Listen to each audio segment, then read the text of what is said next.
अमृतेश, गलती से तुम्हें होस्ट बना दिए, फिर से तुम हमें होस्ट बनाओ। अमृतेश। Yes sir. हाँ, गलती से तुम्हारा में क्लिक हो गया। कौन सा सर बना है नंबर? ब्रजेश कुमार वाले में दो होस्ट सौ हो रहा है। बनाओ। हाँ, एक किसी एक में भी बनाओ।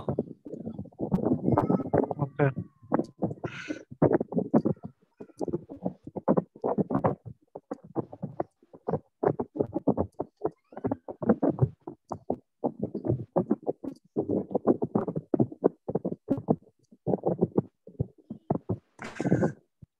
Okay, thank you Amritesh.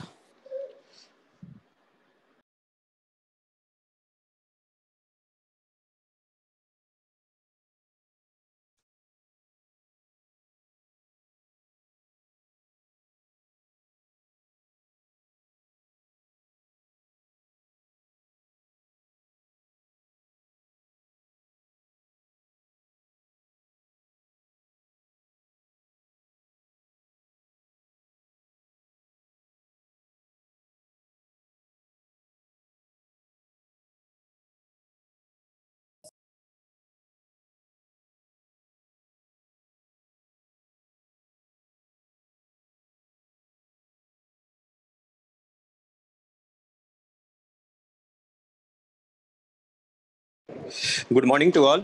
Last class में हम लोग डिस्कस कर रहे थे आर्डिनो के बारे में। आर्डिनो से रिलेटेड हम लोग देखे थे कि उसका इनपुट आउटपुट पिन देखे थे, उसका माइक्रो प्रोसेसर के बारे में थोड़ा सा स्टडी किए थे, मतलब कि माइक्रो कंट्रोलर जो देखे थे, और उससे रिलेटेड प्रोग्रामिंग भी देखे थे कि बेसिक प्रोग्रामिंग कैसे, how to write programming for Arduino board.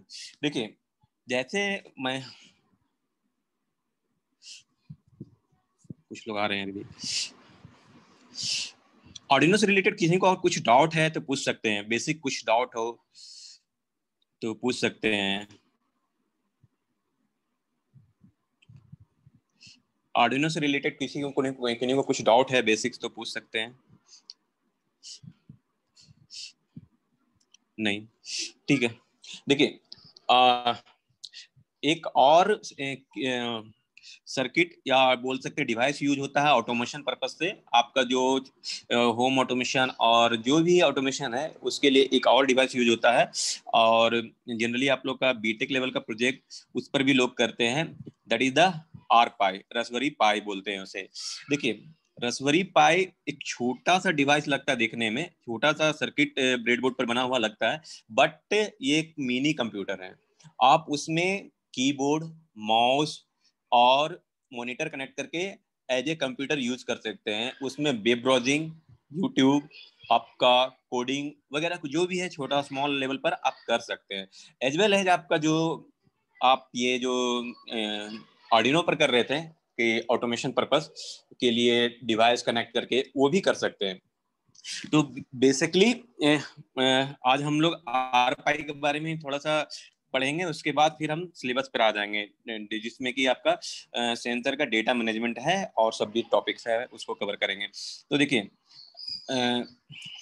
मैं आता हूँ। First of all screen share करते हैं। एडमिट, इसमें हम ज्यादा नहीं इसको कवर करेंगे।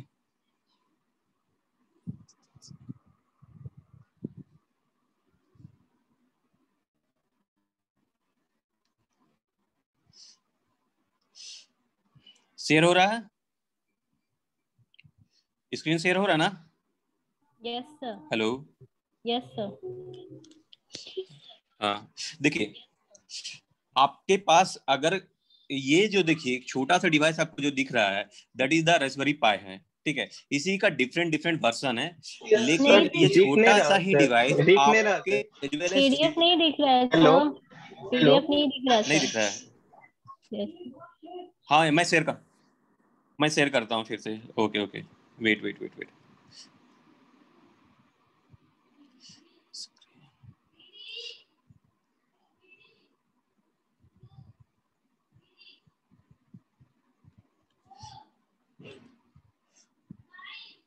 अब शेयर हुआ screen? Hello. No sir. No sir. Okay, क्या प्रॉब्लम हो रहा है जी?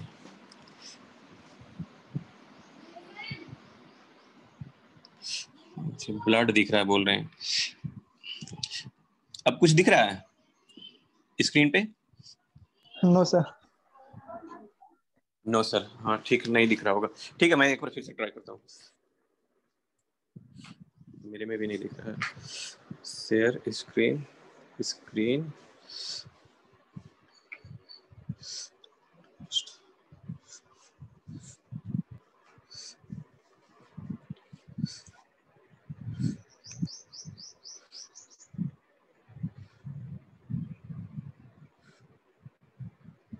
हाँ, अब दिख रहा है? यस सर, अब दिख रहा है। हाँ, ये देखिए, ये डिफरेंट डिफरेंट मॉडल का रास्पबेरी पाई है। तो ये देखिए एक छोटा सा डिवाइस है, but we can use as a CPU. मतलब कि ये जो परफॉर्म कर सकता है एज ए सीपीयू परफॉर्म कर सकता है। मतलब कि जो सीपीयू का वर्क है, सीपीयू में जैसे आप मॉनिटर कनेक्ट करते हैं, कीबोर्ड कनेक्ट करते हैं, माउस कनेक्ट करते हैं, यहाँ भी आप सीपीयू की तरह कीबोर्ड, मॉनिटर और माउस करके एक मिनी कंप्यूटर आप डेवलप कर सकते हो। इसमें देखिए, इसमें जैसे कि ये जो स्टार्टिंग है रास्पबेरी पाई मॉडल A+, ये स्टार्टिंग मॉडल था जिसमें सिर्फ इथरनेट कनेक्ट करने के लिए था और पावर जैक था। लेकिन लेटर इसमें 4 जैक दिया गया, जिसमें कि आप इथरनेट भी कनेक्ट कर सकते हो, मॉनिटर भी कनेक्ट कर सकते हो, कीबोर्ड भी कनेक्ट कर सकते हो। और उसके बाद इसमें वाईफाई मॉड्यूल भी है। लास्ट में जो ठीक है रास्पबेरी पाई 3 में देखिए, लास्ट में जो एक टीथ दिख रहा है लेफ्ट साइड, वो जो है उसमें आप एक मिनट में तो उसमें वाईफाई मॉड्यूल कनेक्ट कर सकते हैं।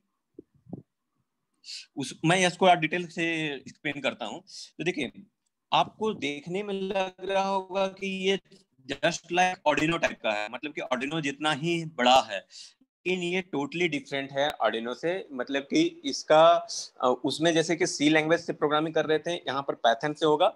और उसमें एनालॉग इनपुट डिवाइस और digital output device, analogue pin भी था और डिजिटल पिन भी था। यहाँ पर ऐसा नहीं है, यहाँ पर 40 पिन एक साथ है और उसमें इसमें डिजिटल ही लेता है, 0 और 1 ही लेगा। अगर आपको एनालॉग डेटा देना है तो आपको एक कन्वर्टर लगाना पड़ेगा, एनालॉग टू डिजिटल कन्वर्टर लगाना पड़ेगा, तब आप उस डेटा को फिट दे सकते हो इसमें। एक और डिफरेंस के साथ ही मैं फिर उसको आगे बढ़ाता हूँ। देखिए, एक मिनट, थोड़ा सा ब्लड है ये वाला, लेकिन इसमें देखिए इसका जो जैक है, एक ये इथरनेट पोर्ट है जिसमें इथरनेट आप डायरेक्ट लाइन कनेक्ट कर सकते हैं, जो कि ऑर्डिनो में पॉसिबल नहीं था। उसके बाद यूएसबी जैक है, आपका जो पीसी वगैरह और ये सभी कर सकते हैं। फिर एक ऑडियोबल कंपोनेंट के लिए भी ऑडियोबल जैक है।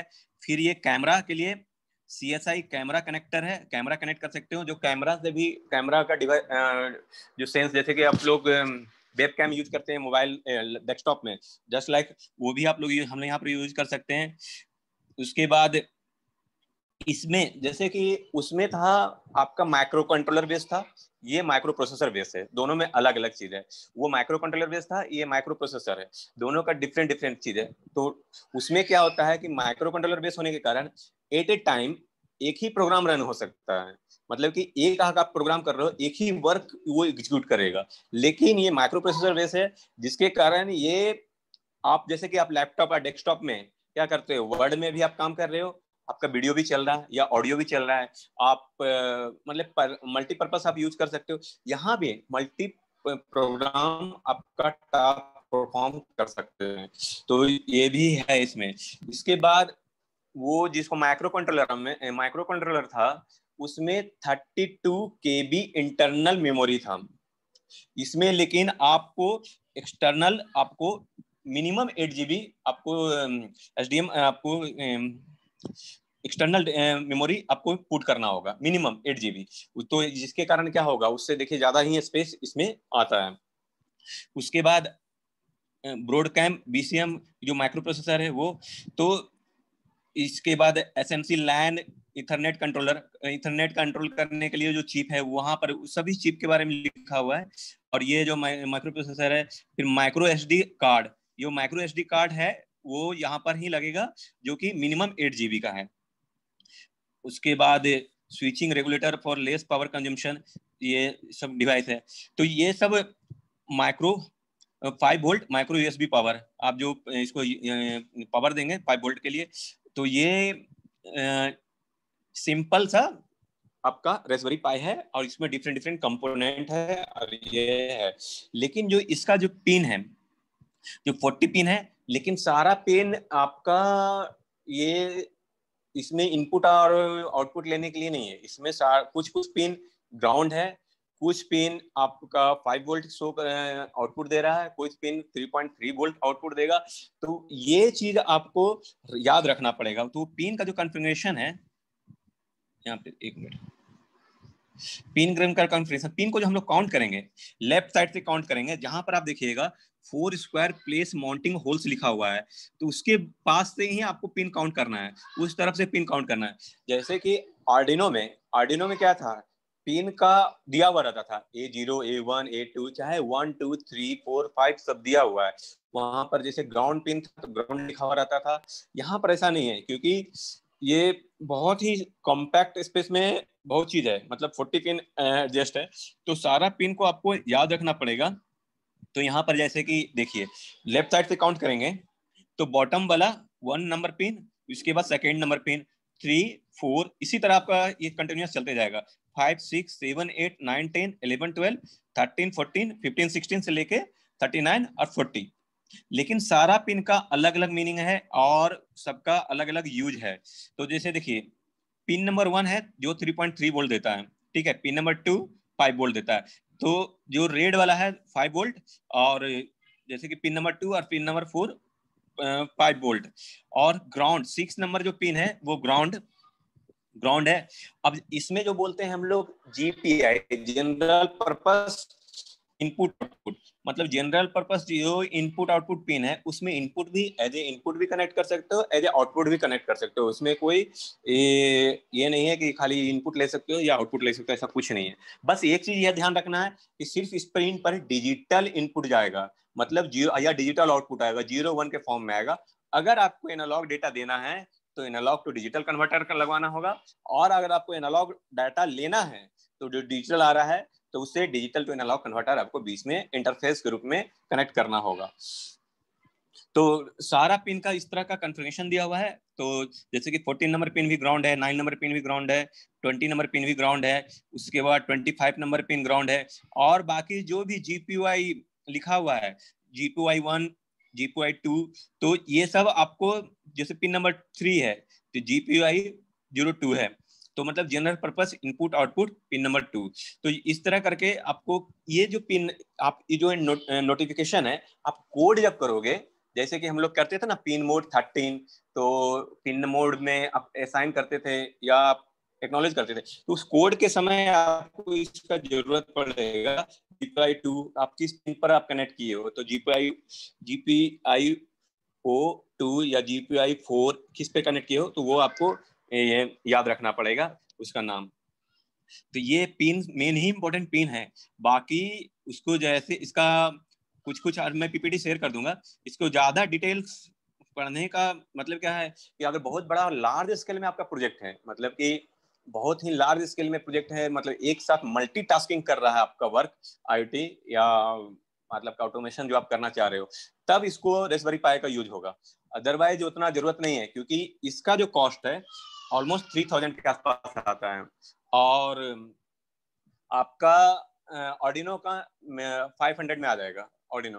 तो हमको ये चीज देखना है ना, हम किस पर्पस के लिए यूज कर रहे हैं, हमारा प्रोजेक्ट क्या है, हमको कहाँ पर यूज करना है, तब हम उसी तरह ना कॉस्ट इन्वेस्ट करेंगे। मान लीजिए कि आपको घर में एक छोटा सा ऑटोमेशन करना है, वाटर लेवल का मोटर कंट्रोल करने के लिए, कि according to height of tank आपका मोटर ऑन और ऑफ हो जाए, तो उसके लिए 3000 का आप रेस्पबेरी पाई क्यों यूज करोगे, आप ऑर्डिनो से ही कर सकते हो। या आप मोबाइल के थ्रू आप कनेक्ट कंट्रोल करना चाहते हो फैन और अपने घर के लाइटिंग सिस्टम को, तो रेस्पबेरी पाई का यूज करने का क्या मतलब है उतना ज्यादा। आप सिंपली आप ऑर्डिनो 500 का डिवाइस यूज करके आराम कर सकते हो। लेकिन आपको जैसे कि आपको किन्हीं बच्चे को कोडिंग सीखना है या छोटा मोटा वर्क करना है, आपको या बहुत लार्ज स्केल में ऑटोमेशन करना है तो आप रास्पबेरी पाई यूज कर सकते हो। आप रास्पबेरी पाई यूज करके आप घर में अगर आपका कोडिंग सीखना है, आपको लैपटॉप नहीं रखना है या रास्पबेरी, तो एक छोटा सा मॉनिटर ले लो, आप कीबोर्ड ले लो, माउस ले लो, इसको कनेक्ट करके और आप सिंपल वेब ब्राउजिंग और यूट्यूब भी देख सकते हो और कोडिंग भी प्रैक्टिस कर सकते हैं। तो ये सब छोटा छोटा वर्क कर सकते हैं। आप बोलिएगा कि सर 3,000 रुपया ये लगेगा और 10,000 में आपका लगभग 10,000 के विदिन 10,000 आपका एक छोटा सा स्मॉल सिस्टम डेवलप हो जाएगा। और रास्पबेरी पाई का फिर दूसरी जगह भी यूज कर सकते हो, सिस्टम यूज करो एज वेल एज फिर बाद में दूसरा वर्क के लिए भी यूज कर सकते हो। तो रास्पबेरी पाई का बहुत ज़्यादा एप्लीकेशन है। इसी में फिर है कि इसका जो देखिए और एक डिफरेंस क्या है, आप जो प्रोग्रामिंग करते हैं आपको आर्डिनो में प्रोग्रामिंग कहाँ कर रहे हैं, एक अलग सिस्टम में करना पड़ता है, उसके बाद उसको फीड करना पड़ता है। लेकिन यहाँ पर ऐसा नहीं है, आपको डायरेक्ट प्रोग्रामिंग रास्पबेरी पाई में करेंगे और वहां से रन हो जाएगा। इसका कोई जरूरत नहीं है कि अलग सिस्टम का जरूरत पड़े। तो ये सब भी इसका बेनिफिट है। कॉस्ट इसका थोड़ा सा ज्यादा है एज पर आर्डिनो, बाकी सब इसका उससे ज्यादा ही एडवांस वर्जन है। तो यही सब चीज पूरा थ्योरी दिया हुआ है कि Raspberry pi can use web browsing video, जो आप ये जो पूरा थ्योरी देख सकते हैं। वाई रास्पबेरी पाई इनएक्सपेंसिव क्रॉस प्लेटफॉर्म, माने क्रॉस प्लेटफॉर्म मतलब क्या, बहुत सा यूज एक साथ कर सकते हैं, सिंपल है, क्लियर प्रोग्रामिंग एनवायरनमेंट है, आप पैथन में इसको वर्क कर सकते हैं और ये है पैथन में ही वर्क कर सकते हैं। Open source and extensive software, open source and extensive hardware भी इसमें अलग अलग आप यूज कर सकते हैं, वाईफाई मॉड्यूल यूज करके इसका डेटा को ट्रांसमिट कर सकते हैं। तो ये है इसका वर्क है। फिर टेक्निकल स्पेसिफिकेशन ऑफ एज पर Raspberry Pi models, different model में डिफरेंट जो स्पेसिफिकेशन है क्या क्या है वो सब चीज दिया हुआ है। आपको देखना है तो देख सकते हैं, ऐसे इसका ज्यादा यूज नहीं है आपके एज पर सिलेबस। कितना आप कितना पिन है, पहले जैसे कि मॉडल ए में 40 पिन है और मॉडल बी में 26 पिन हुआ था, फिर 40 पिन, बाकी सब में 40 पिन है। तो ये सब आप देख सकते हो। पहले मॉडल ए में यूएसबी पोर्ट 1 था, फिर 2, फिर 4 पोर्ट आने लगा। अभी जनरली 4 पोर्ट वाला ही यूज करते हैं लोग। तो 4 पोर्ट वाला ही यूज करोगे तब आप एज ए कंप्यूटर यूज कर सकते हो, क्योंकि तब है आप monitor as well as keyboard और माउस सब कनेक्ट कर सकते हैं। तो ये सब आप देख सकते हो, मैं पीपीटी शेयर कर दूंगा। पिन नंबर याद करने के लिए आप इसको रख सकते हैं, स्क्रीनशॉट लेके भी रख सकते हो, और क्योंकि हम जब यूज करोगे तो उस समय भी आप नेट पर भी आपको मिल जाएगा। ये पूरा स्ट्रक्चर है, जनरल पर्पस पिन, उसी के बारे में स्पेसिफिकेशन दिया हुआ है। फिर इसका लर्निंग बोर्ड, उसके बाद इसका जो दिया हुआ है यहाँ पर ऑपरेटिंग सिस्टम कैसे कैसे वर्क करना है, फिर कैसे आपको अपलोड करना है, पूरा इस पर दिया हुआ है जी। 7-1 पीपीटी में पूरा पीपीटी बाय पीपीटी जी पूरा दिया हुआ है कि कैसे इसका ऑपरेटिंग सिस्टम डाउनलोड करना है और इसको कैसे अपलोड करना है और कैसे फिर इसको स्टार्ट करेंगे। उसके बाद इसका लास्ट में कुछ प्रोग्रामिंग भी दिया हुआ है, तो उसको भी देख सकते हैं। तो लेकिन हमें नहीं लगता कि इसका यूज होगा, लेकिन हमको इंट्रोड्यूस करवाना था थोड़ा सा रास्पबेरी पाई, क्योंकि बेसिकली जब आप लैब का वाइवा या मतलब कि कुछ के लिए इंटरव्यू वगैरह में जाओगे ना, तो आईटी अगर आप पढ़े हो तो आपको रास्पबेरी पाई का बेसिक नॉलेज होना चाहिए कि हाँ रास्पबेरी पाई भी एक चीज है और इसका मल्टीपर्पज में यूज कर सकते हैं। अगर रास्पबेरी पाई का अलग से सिमुलेशन प्लेटफॉर्म भी है, अगर आप वहाँ भी आप सिमुलेशन कर सकते हो, जैसे कि एलईडी ब्लिंकिंग कर रहे थे उसमें भी, इसमें टिंकरकैड में आर्डिनो के साथ, इसको भी अलग प्लेटफॉर्म है, उसको वहाँ भी कर सकते हो। उसको भी 1-2 लैब देखेंगे, लेकिन उतना ज़्यादा यूज नहीं करना है हम लोग को एज पर सिलेबस। लेकिन आप हम लोग देख सकते हैं रास्पबेरी पाई को, तो इसको यूज कर सकते हैं। इसको मैं शेयर कर दूंगा, आप लोग इसको देखिएगा। कुछ डाउट हो, मतलब कि ओवरव्यू में रास्पबेरी पाई का, तो कुछ पूछ सकते हैं। किन्हीं को कुछ डाउट हो तो पूछ सकते हैं ओवरव्यू में। रास्पबेरी पाई का हार्डवेयर है अपने यहाँ कॉलेज में, 1-2 डिवाइस है, तो उसको मैं दिखा दूंगा। ऐसे तो यहाँ पे जो देखें वो वही है, उसके साथ वो कैसे वर्क करता है वो भी एक बार कनेक्ट करके दिखा दिया जाएगा। कुछ डाउट है तो पूछिए रास्पबेरी पाई से रिलेटेड अभी।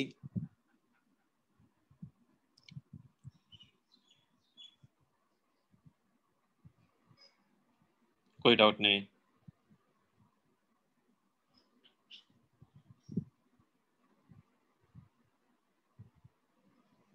चलिए ठीक है। तो देखिए, ये ऑर्डिनो को जानना जरूरी था। मेन ऑर्डिनो हम लोग यूज कर रहे हैं, ऑर्डिनो को यूज करना है बहुत ज्यादा। तो उसका प्रोग्रामिंग में थोड़ा सा आप जान रहे हैं तो आपको कोई प्रॉब्लम नहीं होने वाला है। रास्पबेरी पाई को बाहर इसके यूज करना है तब जानना है, इसलिए उतना पर फोकस नहीं कर रहे हैं, क्योंकि उसका फिर पैथन उथन मतलब कि प्रोग्रामिंग वो सब मतलब कि बहुत ज्यादा चीज हो जाएगा, तो हमारे लिए भी कंफर्टेबल नहीं होगा वो। तो उसको छोड़ के ही चलना, बस बेसिक जानिए, और अगर यूज करिएगा कभी तो फिर तब थोड़ा सा स्टडी कर सकते हैं। मैं इसको पीपीटी शेयर कर दूंगा, तो इससे भी आप लोग को अगर इंटरेस्ट आपका आएगा, अपना इंटरेस्ट हो, तो आप इसको देख सकते हो। ठीक है, अब हम लोग देखते हैं। एक मिनट,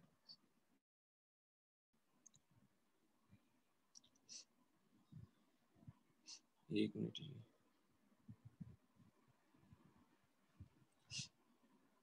हाँ, हम लोग का क्या है, नेक्स्ट सिलेबस का टॉपिक है सेंसर डेटा मैनेजमेंट, मतलब कि data management for of sensor. ठीक है,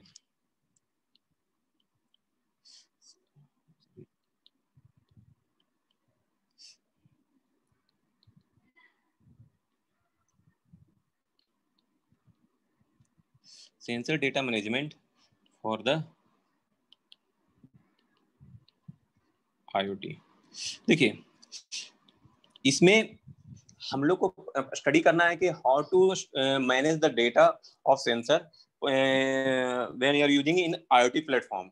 तो आईओटी प्लेटफॉर्म में क्या होता है कि जब हम लोग मल्टीपल डेटा यूज करते हैं, मल्टीपल सेंसर यूज करेंगे, मल्टीपल बहुत लार्ज स्केल में सेंसर यूज कर रहे हैं, तो उस डेटा को कैसे मैनेज करेंगे, मतलब कि स्टोर करेंगे, कैसे स्टोर करेंगे, और वो डेटा जो आ रहा है वो सही आ रहा है कि गलत आ रहा है, तो उसके लिए फिल्टर, तो उसका प्रोसेसिंग में हम लोग को देखना होगा लास्ट में, उस बाद में, इसके बाद।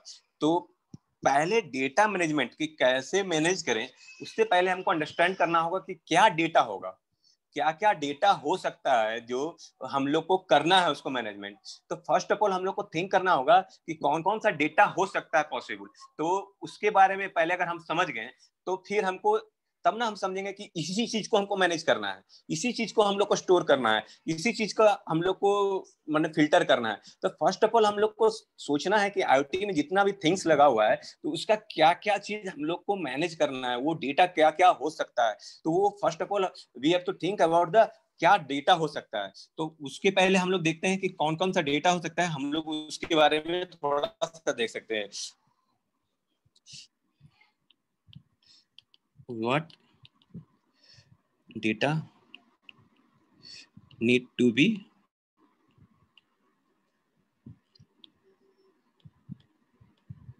मैनेज, हम लोग को कौन कौन सा डेटा मैनेज करना है। तो फर्स्ट ऑफ ऑल देखिए, यहां पर आता है एसेट।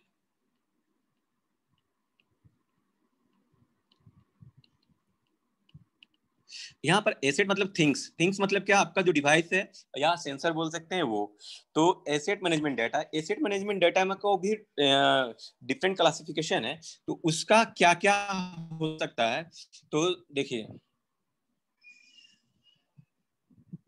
तो एसेट मैनेजमेंट डाटा मतलब कि इसका, ये ऑन कंडीशन में है, ये भी डेटा हो सकता है। उसका जो कौन आपका जो एसेट है या थिंग्स है, ऑन कंडीशन है या ऑफ कंडीशन है या स्टैंड बाय कंडीशन है, तो इसका भी डेटा आपको स्टोर, ये भी एक डेटा है, और ये भी एक डेटा को मैनेज करना पड़ेगा, नहीं तो आप डेटा स्टोर नहीं रहेगा, डेटा मैनेज नहीं रहेगा, अगर प्रॉपर डेटा नहीं रहेगा तो आपका अदर वर्क नहीं हो सकता है। तो आपका डिवाइस ऑन कंडीशन में है या ऑफ कंडीशन में है या स्टैंड बाय कंडीशन में है, ये आपका, ये एक तरह का डेटा ही है, और एसेट का डेटा है, और इसको मैनेज करना है। तो ये फर्स्ट ये डेटा हो गया। इसी के अंदर आ सकता है 1.1 electrical and device state. On off क्या है, उसी में आ जाएगा, इलेक्ट्रिकल एंड डिवाइस स्टेट्स।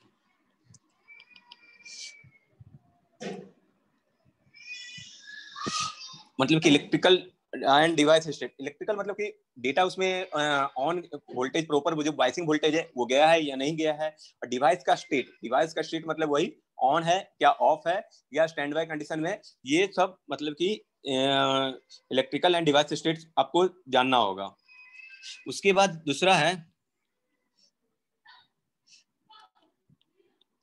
इसी का एसेट्स मैनेजमेंट डेटा में ही एसेट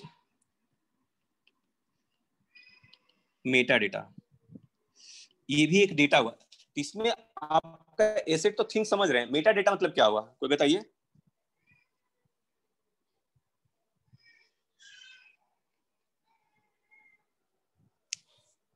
मेटा डेटा मतलब क्या हुआ?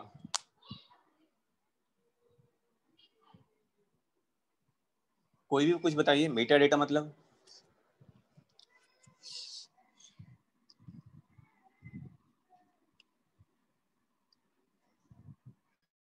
देखिए, मेटा डेटा उस डेटा को कहते हैं data which contain information of other data. मतलब कि आपका एक डेटा है लेकिन उसके अलावा वो जो इंफॉर्मेशन है वो अदर चीज का भी रख रहा है, अदर मतलब कि अदर डेटा का भी इंफॉर्मेशन वो रख रहा है। जैसे कि आप आपका लाइब्रेरी कार्ड है, लाइब्रेरी कार्ड में आप देखोगे कि आप लाइब्रेरी कार्ड आप किसी को देंगे तो वो क्या है, पूरा इंफॉर्मेशन रहेगा कि कब डेटा, कौन सा बुक आप यूज किए हुए, कौन सा बुक आप लेके गए हैं और कब आप इशू किए थे, कब आप फिर डिपॉजिट किए हैं। तो इस तरह क्या है, आपका लाइब्रेरी कार्ड में आपका वो तो बुक का आपका इंफॉर्मेशन तो है ही, एज वेल एज आप वहाँ के स्टूडेंट हो, आप इस सब तो रहेगा, एज वेल एज पूरा बुक का भी इंफॉर्मेशन है। और उसके बाद बुक का इंफॉर्मेशन एज वेल एज और एक इंफॉर्मेशन दे रहा है कि आप कब इशू किए हो और कब आप डिपॉजिट किए हो और कौन सा बुक पढ़ रहे हो, ये भी सभी इंफॉर्मेशन दे रहा है। तो उस तरह के डेटा को जो मतलब कि और भी अदर इंफॉर्मेशन रखता है, that is the Meta data. For example आप और ये भी कर सकते हैं, जैसे कि आप किसी से बात करते हैं तो आप उसके जो वॉइस टोन है, वॉइस टोन से आप फाइंड आउट कर लेते हैं कि किस लोकेशन का ये होगा। तो जब वॉइस टोन जो आपका आ रहा है, आप सिंपल वॉइस टोन आ रहा है तो उससे क्या है, वो आपका एक मेटा डेटा हुआ और वो कि उससे आप फाइंड आउट कर ले रहे हो कि वो किस लोकेशन का, मतलब अदर इंफॉर्मेशन भी आप उससे गैदर कर रहे हो। तो that is the Meta data. तो ये जो है इसमें मतलब कि group it consist of operational information, it consist of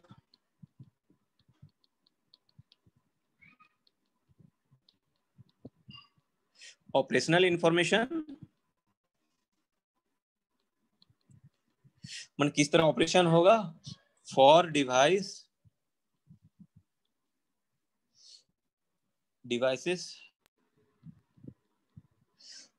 such as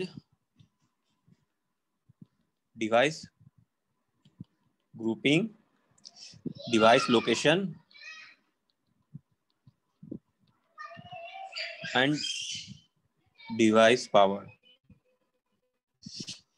क्योंकि IoT सिस्टम जो डेवलप हो एक डिवाइस से नहीं होगा, मल्टीपल डिवाइस से होगा। तो एक एक डिवाइस का जो कनेक्शन है वो कैसे ग्रुपिंग हो रहा है एक के बाद एक दूसरे का, तो वो भी एक डेटा है जो आप, वो भी एक डेटा है वो। और वो ग्रुप कैसे डिवाइस को ग्रुप कर रहे हैं, मतलब एक का इंफॉर्मेशन दूसरे पर कैसे इफेक्ट पड़ेगा, और लोकेशन कहाँ पर आपका है वो जैसे कि हम लोग बता रहे थे ना, रूम नंबर का टेम्परेचर, हॉल का टेम्परेचर सेंसर, किचन का टेम्परेचर है, तो लोकेशन वो भी एक डेटा है, उसको भी हम लोग को मैनेज करना है। डेटा क्वालिटी सेकंड में एसेट मैनेजमेंट डेटा में ही आ गया था। सेकंड है आपका डेटा क्वालिटी एंड मेजरमेंट।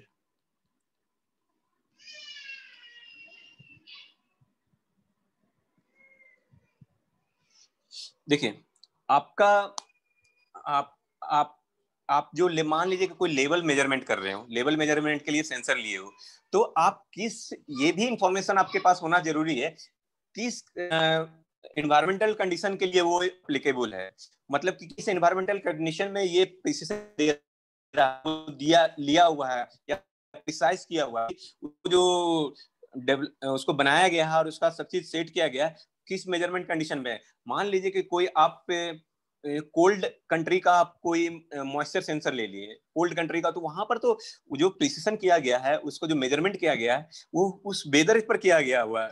आपके लिए अगर एप्लीकेबल नहीं है इंडिया के लिए, तो वो आपको आपको गलत इंफॉर्मेशन देगा। तो वो ये भी एक इंफॉर्मेशन हमारे पास बहुत जरूरी है कि किस क्वालिटी का मेजरमेंट है वो देगा, डेटा का क्वालिटी मेजरमेंट, और वो मतलब कि किस तरह का क्वालिटी इंपॉर्टेंस है। तो उस तरह का कोई मतलब कि क्वालिटी ऑफ डेटा के लिए आपको मतलब कि क्वालिटी ऑफ डेटा का वो भी एक तरह से डेटा है और उसका मेजरमेंट उसका आपको करना है। तो डेटा का क्वालिटी फॉर मेजरमेंट पर्पस वो बहुत ज्यादा वो भी इंपॉर्टेंट पॉइंट है। उसके बाद थर्ड टाइप का डेटा आएगा ऑपरेशनल।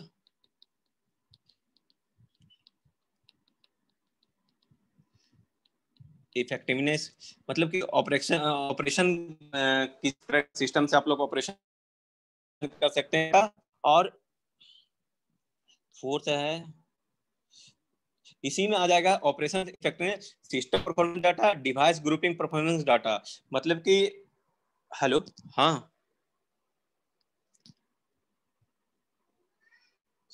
ये ऑपरेशन मतलब कि ओवरऑल सिस्टम का ऑपरेशन किस तरह से होना है, तो ये भी आपका जो है कि एक डेटा है और इसको भी मैनेजमेंट करना है।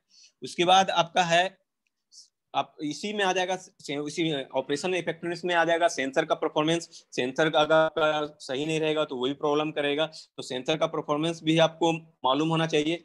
फिर मतलब कि जो डिवाइस कनेक्ट हो रहा है तो वो भी डिवाइस का परफॉर्मेंस आपको पूरा क्लियर होना चाहिए। उसके बाद इसमें आ जाता है कस्टमर बिहेवियर, आप किस पर्पस के लिए बना रहे हो उसका बिहेवियर, उसका भी डेटा आपको चाहिए। मतलब कि समटाइम्स वो मान लीजिए कि मतलब कि उनको किस पर्पस के लिए चाहिए, और फिर अगर वो पर्पस चेंज हो रहा है तो वो भी आपके पास वो ही एक तरह से डेटा है और उसको भी मैनेज करना है।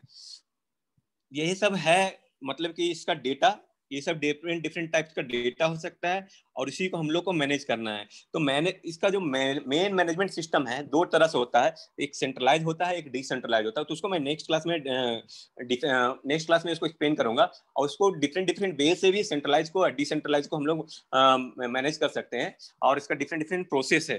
तो फर्स्ट हमें अंडरस्टैंड होना चाहिए था कि क्या मेन डेटा होता है। तो डेटा क्या क्या हो सकता है, तो वो हमको लगता है कि समझ में आया होगा। पहले इसमें क्या हो सकता है, सेंसर और डिवाइस। तो सेंसर और डिवाइस का first of all electrical type का डेटा, मतलब कि ऑन ऑफ क्या है, उसके बाद उस किस कंडीशन से है, मतलब कि उसका मतलब परफॉर्मेंस किस तरह से दे रहा है वो भी देखना होगा, और किस लिए है वो सब भी हम लोग को सोचना होगा। फिर सिस्टम का परफॉर्मेंस वो भी आपका एक डेटा है और उसको भी मैनेज करने के लिए आपको देखना होगा। फिर डेटा का क्वालिटी कितने लेवल, कितना क्वालिटी, कितना प्रिसाइज वैल्यू वो दे रहा है, ये भी एक तरह से डेटा है। क्योंकि अगर आपको पता है कि वो प्रिसाइज नहीं दे रहा है वो सेंसर या डिवाइस, तो आपको और क्या होगा, ट्रांसमिशन के दौरान करप्ट होगा। तो आपको जो प्रोसेसिंग करना है तो उस लेवल से प्रोसेसिंग करना है कि वो मैनेज हो जाए। तो इस तरह का डेटा को आपको मैनेज करना है। तो ये सब ये डिफरेंट डेटा हुआ, और इसको हम लोग को मैनेज करने के लिए वे देखना होगा। ठीक है, अभी तक समझने में कुछ डाउट है तो पूछिए।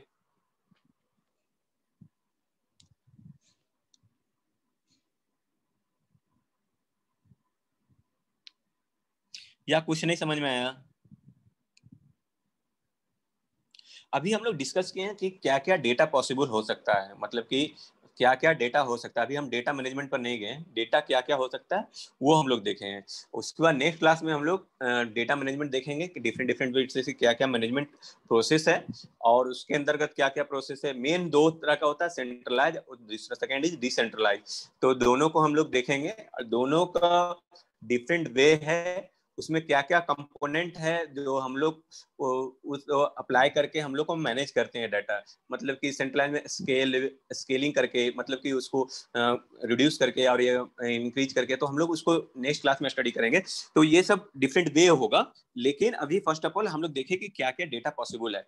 तो ये समझ में आ जाएगा तो फिर हम लोग तब उसको हम देखेंगे नेक्स्ट क्लास में कि क्या क्या हम लोग कैसे वे से मैनेज कर सकते हैं। उसके बाद उसका प्रोसेसिंग है, तो प्रोसेसिंग में हम लोग वही जो फिल्टरिंग है और वो सब जो एडिशन सब्ट्रैक्शन, लेकिन इसको डिफरेंट वे से हम लोग देखेंगे कैसे होता है, वो हम लोग देख लेंगे। तो अभी तक इन्हीं को कुछ डाउट है तो पूछिए।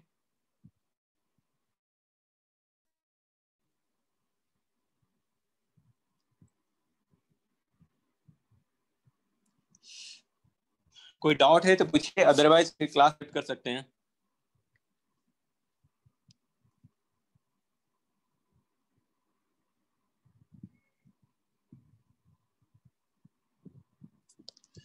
हेलो, आवाज आ रहा है? Yes sir. कोई डाउट है? मतलब क्या क्या डेटा हो सकता है इसमें, कुछ डाउट है तो पूछिए, नहीं तो फिर क्लास लेफ्ट कर सकते हैं।